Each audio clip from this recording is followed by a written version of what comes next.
In this quick video, I'm going to show you how you can update the URL of a page that you have created in Kartra. Okay, so within Kartra, go and find the page that it is that you want to edit. Once you've found the page, click on the link, the little paperclip. If you click on that and click on get the page link, it will say link to your page. Now, it will either open like this or it will open like this.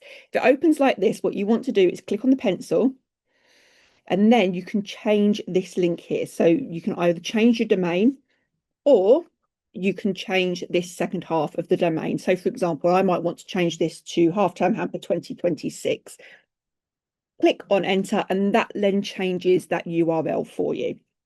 Now, the important thing to remember is because you have changed that URL, it doesn't remember the original URL. So if you have got that in funnels, on social media, in nurture sequences, that original link won't work.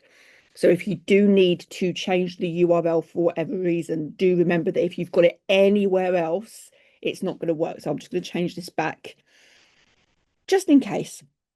But that's how it's done. You just save that, close it, and it will work for everything. So even here, if I change this one, click on link, get page link, you can say this opens here, hamper choices. I would just click on the pencil and change that end part. And that's how you change the URL in Kartra. Hope that helped. Follow along for Hope that helped. Make sure you subscribe for many more how-tos, hints, and tips to help you grow your business.